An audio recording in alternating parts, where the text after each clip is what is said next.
பழைய நூல்களை தூசு தட்டும் உரைகள் இவர். இணைய நூல்களின் இறக்குமதியாளர், இளைஞர்களின் ஊக்கி, வரலாற்றுக்குள் வரலாறை தேடும் சமூக விஞ்ஞானி. இன்றைய விழாவின் நாயகர் ஆய்வறிஞர் கோ வேல்சாமி ஐயா அவர்களை ஏற்புரை வழங்க அன்புடன் அழைக்கிறோம்.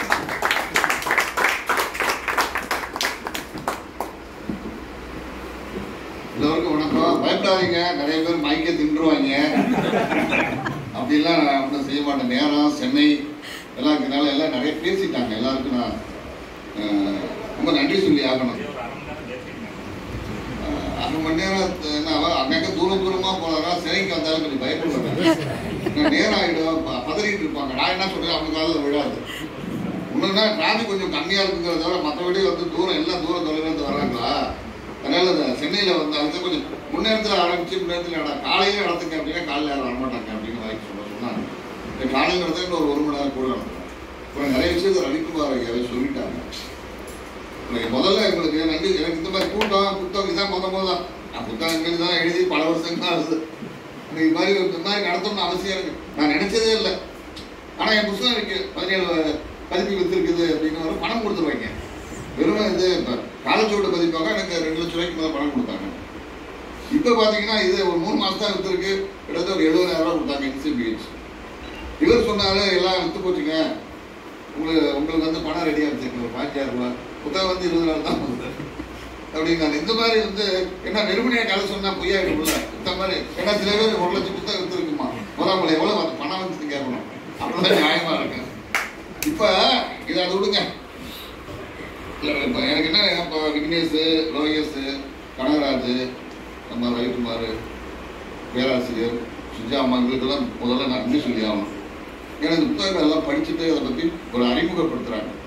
நிறைய பேருக்கு என்னுடைய அறிமுகம் பெருசாக தெரியாது. என் புத்தகங்கள் வாசிக்கிறவங்களுக்கு நிறைய தெரியும். அந்த கல்லூரி இப்படி தான் போயிடுச்சு. பொது நிலையில் என்னை பற்றி அதிகம் தெரியாத ஒரு சூழல். அப்புறம் இவர் சொன்ன மாதிரி எங்களுக்கு இன்னும் அந்த காலத்துல எங்களை யாரும் பார்க்காமலாம் இல்லை. நிலப்படி நடத்தும் போது எங்களுக்கெல்லாம் பெரிய பாதுகாப்பு இருந்தது. ரவிக்குமாருக்கெல்லாம் எனக்கெல்லாம் ஒருத்தர் தான் பாதுகாப்பு கொடுப்பாங்க. அவருக்கெல்லாம் எனக்கு ஒருத்தர் தான், ரவிக்குமாருக்கு ஒருத்தர், இவருக்கு ஒருத்தர் தான். மார்க் ரவிக்குமாருக்கு 4 பேர் வருவாங்க போலீஸ்.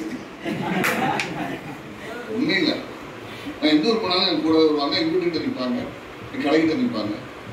ரவிக்குமாரை பார்க்க பேங்க்கு போனால் பேங்க் வாசல் இருப்பாங்க. இந்த சூழல் அன்னைக்கு நிலவுச்சு. மார்ச் எல்லாருக்குமே எங்களுக்கு அந்த சூழல் இருந்தது. திடீர்னு எங்கள் வீட்டில் திடீர்னு போலீஸ் வரும். டப்புன்னு உள்ள நுழைவாங்க. எங்கள் வீட்டில் தங்க கட்டி இருக்குமா, ஒன்றும் இருக்காது. வீட்டிலலாம் பெண்களை பயப்படுவீங்க. நான் என்ன நினைச்சேன், இப்போவும் நான் நினைக்கிறேன், இப்போ இதெல்லாம் பார்க்கும்போது தான் நம்ம ஏதோ எங்கள் வீட்டில் ஒரு கூட வேணும் முடிவு பண்ணாங்க. ஏன் அப்படின்னா நான் செய்த வியாபாரம் அப்படிங்கிறது முறையாக ஒழுங்காக செஞ்சதை இன்றைய கணக்கில் ஒரு குறைந்தபட்ச 200லேருந்து 500 கோடி ரூபாய் சம்பாதிக்கணும். முறையான வியாபாரம். யாரையும் ஏமாத்தோ கொள்ளடிக்கிறதோ அழிக்கிறதோ வேண்டாம். அவ்வளோ. அதாவது அன்னைக்கு இந்தியாவிலேயே நான் தான் அழிக்கப்பட்டு இருக்கேன். இந்தியாவிலேயே ஒரு வாரத்தில் 50-55 லட்சம் முட்டை விற்கிறேன் நான். ஒரு காசு கிடைச்சாலே எங்கேயும் போடும். இது எங்கள் குடும்பத்தில் என் மேலே அவங்களுக்குலாம் போகும். இந்த படிப்பு சுவையில் இது மாதிரி பேசுறதுல என்ன பண்ணுறேன்னா எனக்கு அந்த ஆர்வம் குறைஞ்சி போச்சு. பணத்து மேலே ஆசை இல்லாமல் போயிட்டு இந்த மாசியம் படிக்கிறது ரொம்ப ஆபத்தானது. சொத்து மேலேயே ஆசை வராது. சொத்து எல்லாம் திருட்டு போய எனக்கு என்ன தெரியுதுன்னா வரலாறு வேற மாதிரி இருக்கு. சொத்துல நீங்க ஆட்சியாளராக இருக்கா, அவன் தான் சித்தாந்தவாதியா இருக்கான், அவன் தான் ஒரு சமூகத்தை வழிநடத்துற ஆளா இருக்கான். அது அப்படிதான் மக்கள் நம்புது. இந்த இப்ப எத்தனை வருஷம் ஆச்சு, கிட்டத்தட்ட அந்த நிலப்பரி நடத்தையே 35 வருஷம் ஆகும்போது.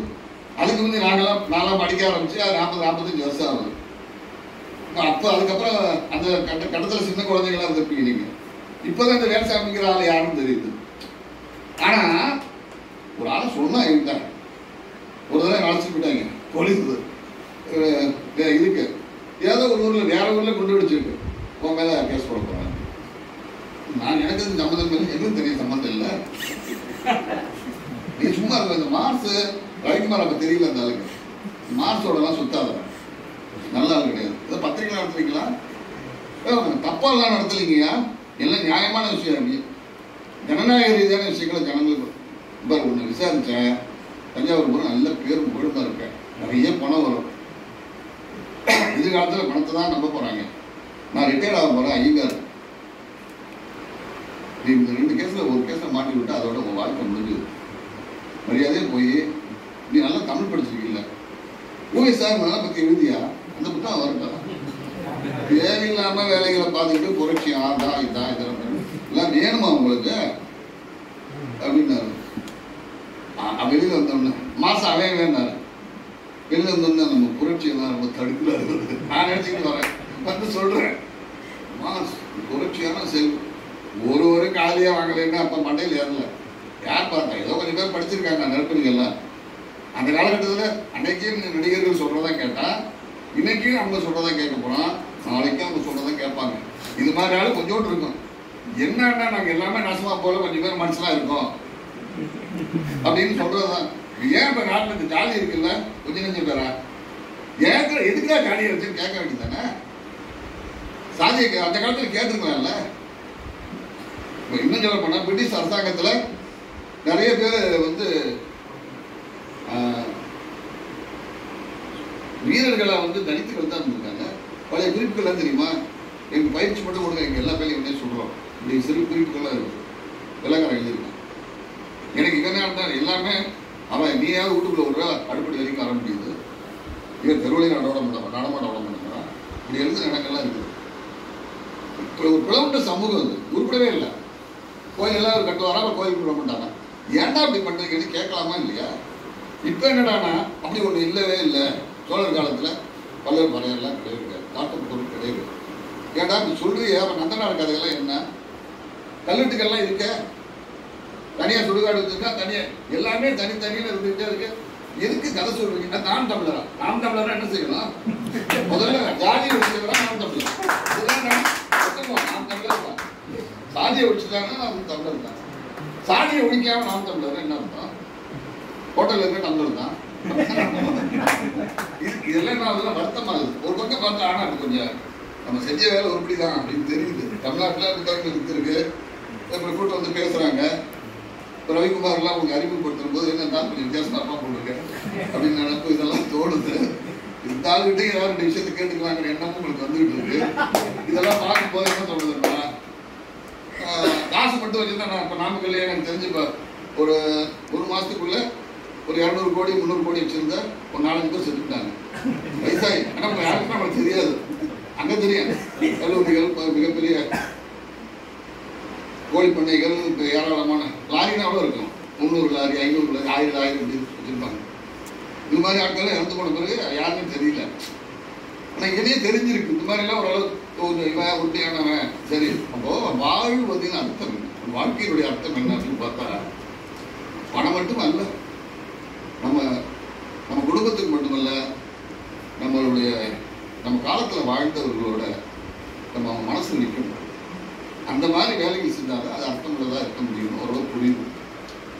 அந்த அர்த்தத்தை வந்து அந்த அர்த்தமாக நடந்திருக்கிறதுக்கான வாய்ப்பு இருக்கிற மாதிரி இந்த கூட்டங்களை பார்க்கும்போது நேற்று இதில் பேசினேன்.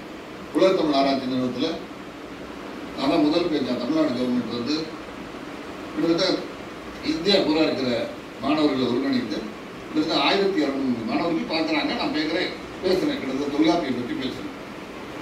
தொல்காப்பியம் பற்றின இலக்கணம் அது இதுன்னு தூங்குற மாதிரிலாம் பேச மாட்டேன், ஜாலியாக பேசுவேன். அதே மாதிரி தான் பேசுகிறேன். அதான் தான் என்னைய முதல்ல போட்டாங்க. எல்லாம் நல்லா கேட்டாங்க, மகிழ்ச்சியாக இருந்தாங்க. அடுத்தடுத்த நான் அன்றைக்கே நிறைய 2-3 பேட்டி அது இதுன்னு இதெல்லாம் நல்லா இருக்கு அப்படின்னாங்க. அப்போ இதெல்லாம் பார்க்கும்போது என்ன ஆகுதுன்னு கேட்டால், சரி நம்ம ஏதோ படிப்பால் அனுபவத்தால் இப்போ என்னன்னா வணிகம் செய்ததுனாலே எனக்கு ஒரு புது இதாக அனுபவம் இருக்குது. இது வெறும் ஆசிரியராக மட்டும் இருந்தால் அல்லது ஒரு வெறும் வணிகனாக இருந்தால் இந்த அனுபவம் எனக்கு கிடைச்சிருக்காது. படிக்கிற ஆளாக இருக்கேன், வணிகனாக இருக்கேன். வணிகன் என்ன இருக்குன்னா சுற்றி எல்லாம் நம்மளாலும் தோணும். ஏன்னா அவங்க வெளியே சம்பாதிப்பாங்க. அதனால வெளியால் நினைக்க மாட்டான். வணிகர் அல்லாத ஆட்கள் விவசாயிகள்னா ரத்த உறவுன்னு பார்ப்பான், நம்ம ஜாதியான்னு பார்ப்பான். இந்த வணிகங்கிறது ஒரு நகரம் ஆகிட்டனால சாதி அமைப்பு குறையும். இதெல்லாம் நம்ம யதார்த்தத்தில் பார்க்கணும் இல்லையா? இந்த நகர அமைப்பு வளர தான் ஐரோப்பாவில் நவீன சிந்தனைகள் வளர்ந்தது, விஞ்ஞானம் வளர்ந்தது, மற்ற எல்லா தொழில்துறை அது இதெல்லாம் வளர்ந்தது, ஜனநாயகம் இதெல்லாம் வளர்ந்தது, கம்யூனிஸ்ட் வந்து இது வந்து எங்கேயும் பார்த்தா கடைசி அந்த வணிகம் சார்ந்த விஷயங்கள். அந்த வணிகம் சார்ந்த விஷயங்கள்ங்கிறது உலக பார்க்கறதுக்கான ஒரு விரிந்த பார்வையை அறிவால கொடுக்கறது இல்லை, அது தொழில் ரீதியாக கொடுக்கணும். நீங்க இந்த விலங்குகளை பார்த்தாலும் தெரியும். சிலது பயிற்சியாளர் இருக்கும், சிலது பிறவியிலே எப்படி இருக்கும். இவங்க பார்த்தீங்கன்னா கரெக்டாக பயந்துட்டு எதில் எங்கே பயன்படணுமோ அங்கே பயந்து போவோம். இது எப்படி நைஸாக போய் பிடிக்கணுமோ அப்படிலாம் பிடிக்கும். இதெல்லாம் பார்க்கறது இப்போ பார்த்துடணும்.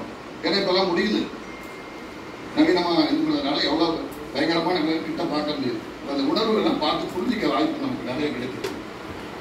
இந்த மாதிரி ஒவ்வொன்றுக்கும் ஒரு விதமான ஒரு அமைப்பு முறை, இந்த புரிதல் இந்த மாதிரிலாம் இருக்கும்போது ஒரு பல்வேறு தளத்திலிருந்து பார்க்குற ஒரு வாய்ப்பு நமக்கு கிடைக்கும்போது பரவாயில்ல இப்படி பார்க்க தோணுச்சு.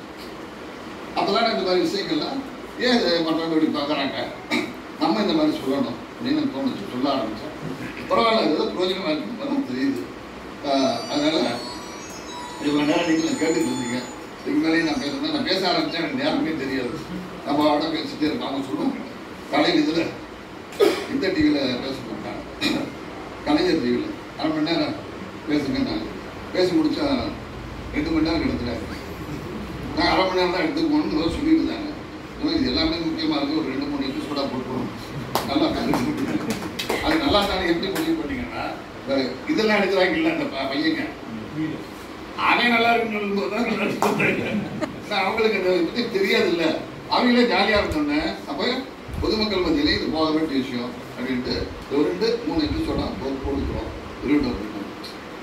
இந்த மாதிரி அனுபவப்பட்டு சொல்லும்போது இந்த அனுபவம் வந்து ஒரு வெறுமனே கல்வியால் கிடைக்காது, வெறுமனே ஒரு தொழிலால் கிடைக்காது. புத்தகமும் படிக்கலாம், பல்வேறு விதமான நூல்களை படிக்கலாம், பல்வேறு விதமான உலக அனுபவங்கள். விவசாயத்திலேயும் கொஞ்சம் காலம் வந்திருக்காங்க, ஆளுகளை கோழி பண்ண வச்சு ஆட்களையும் இந்த வேலை பார்த்துருக்காங்க. பல தளத்திலையும் நமக்கு நானே கூட வேலை பார்த்துருக்கேன். இந்த மாதிரி இதில் வந்து என்னுடைய அனுபவங்கிறது வேறுபட்டதாக என்னுடைய வாழ்க்கை முறையால் அமைஞ்சது. அது எனக்கு ஒரு பார்வையை கொடுத்தது, அது ஒரு பயன்பாடு போல எனக்கு தெரியுது. எழுத்தை பற்றி பேசுறது கேட்கும்போது ஓஹோ இது வந்து உறுதியான விஷயம் தான். நம்ம ஒன்றும் உருப்படாத வேலை, என் குடும்பத்தில் நான் உருப்படாத வேலை, நான் உருப்படாத ஆள் இல்லை அப்படிங்கிறது என்ன எனக்கு வந்துருக்கு.